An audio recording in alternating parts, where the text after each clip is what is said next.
What is up, you guys? This is LEGO Superheroes Today, coming at you with the first installment of my new series called Minifig Highlight. In this series, I'll be taking every single minifigure from a LEGO theme or a LEGO sub-theme and giving you an up-close look at the details and variants within that theme. So without further ado, I'd like to introduce you to the minifigures from Guardians of the Galaxy Volume 2.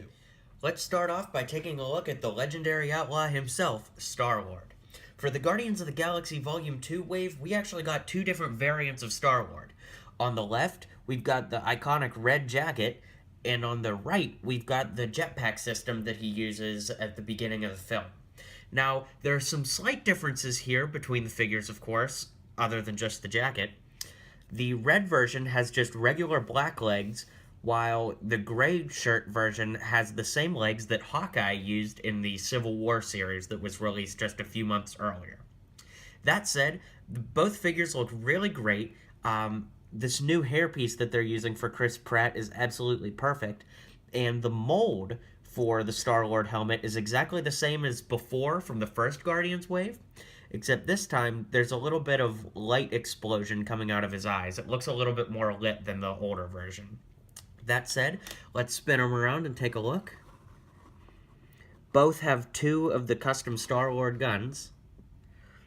They both have jetpacks that are made out of the binocular piece that go around on the hook that slides onto the minifigure's neck, if you will. And then both figures have doll-sided heads. So the heads are exactly the same on both figures. It's just whether you're putting the hair or the helmet on. In any case, both figures look really great and are among my favorite Marvel figures, especially the version with the red jacket. Something to point out, though, the red jacket one is not entirely accurate to the movie. Underneath, it looks like he just has some kind of sweater on, but of course in the movie, the iconic suit from Guardians of the Galaxy Volume 2 has him wearing a shirt with an alien inscription on it. So, while it's not entirely accurate to the film, it's still a really great looking figure. Next up, we've got Rocket Raccoon and Drax the Destroyer. Two great looking figures, and great looking figures. I'm sorry, I had to make that pun. Anyways, Drax is a really great looking figure with awesome tattoo torso printing and tattoos on the sides of his arms. The blue pants are definitely different from the red pants we saw in his Volume 1 variant, and he's making an angry face this time around, which gives us a lot more expression. Rocket Raccoon, on the other hand, is doing the exact opposite. We've got him with a big, cheesy smile in his blue Guardians of the Galaxy Volume 2 suit. His guns are really neat. This gun has what I would consider a silencer on it, and this gun has a scope. So definitely cool little variations. As we know, Rocket loves his guns, and I love that LEGO paid homage to that. So spinning the figures around so you can see the sides.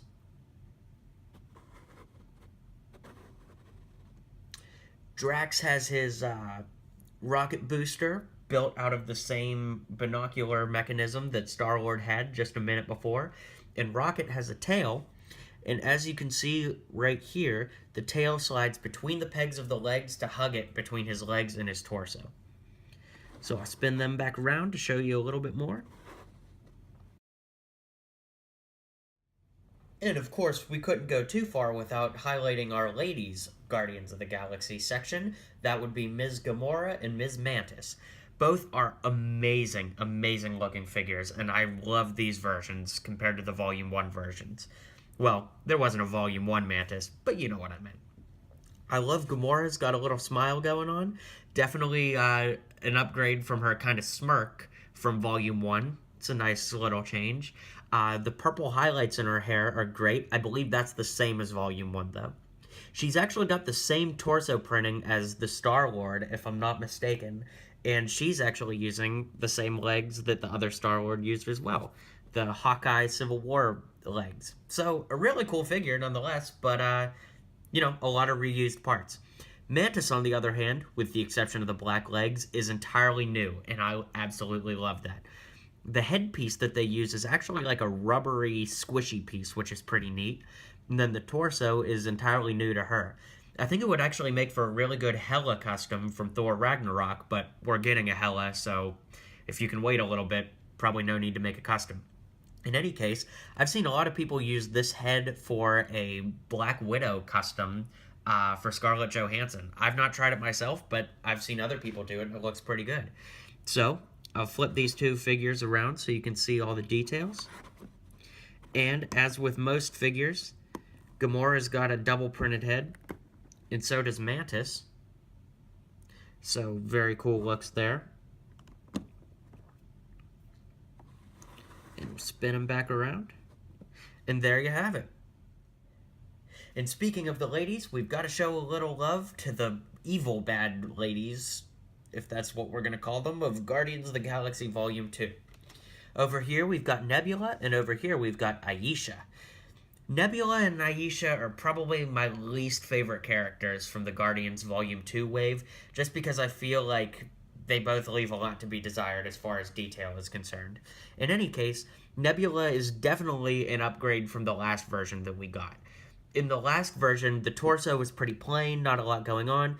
In this version, you can see there's some tears and battle damage that they've put on the figure, which is definitely a nice little added detail. She's making an angry face this time, so she's ready to fight, which is cool. And they gave her handcuffs this time since she's kind of a prisoner at the beginning of Volume 2. Spoiler alert. Probably should have said that first, but oh well. Aisha over here has a nice navy blue suit with a lot of neat little gold accent details, but let's be honest, the coolest part about her is the gold face and the gold hair. It's like a metallic, shiny gold, and it's a really cool thing that I'm sure you guys could come up with some great custom uses for. Anyways, let's slide them around and show some details. Nebula's got a lot of great detail on the back of her head, too. The robotic parts, lots of tears and cuts there. And then, of course, Aisha has an angry face behind, although it kind of looks happy angry-ish, but let's call it an angry face for what it's worth. And then I'll slide those around, and there they are. And now for the part of the review that everybody's been waiting for, Baby Groot. Baby Groot is so cool, you guys. They made their own mold for Baby Groot, and both figures use the same mold, but as you can see, the one on the left isn't wearing anything, and the one on the right is wearing the little Ravager jacket that they make for him in the movie. Also, this one here has a little smile on his face, and this one here is angry, which is definitely accurate to the movie. So I'll spin them around so you can see. There's no real detail on the back, but there's lots of detail on the front for both of them, and Baby Groot is something that you guys will absolutely have to add to your collection. He is awesome. And now we've got the Ravagers. On the left, we've got Yondu, who's become a fan favorite, and on the right, we've got Taserface, who was pretty well received during the movie. In any case, Yondu, guys, is one of my favorite Marvel figures to date. I mean, just the detail is amazing on him. Look at all the little intricacies of the belt printing and all of that. He's got a little scruff under his beard, a little gold tooth you can see there.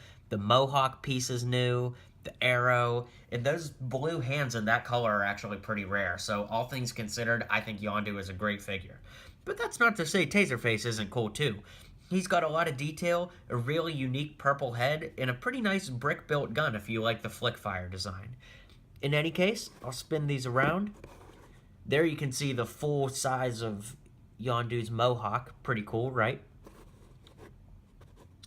There's the backs. And interestingly, neither of these figures have double printed heads, since you would see the back of their heads this way. This is a new piece on Taserface 2, that hair piece. Very cool.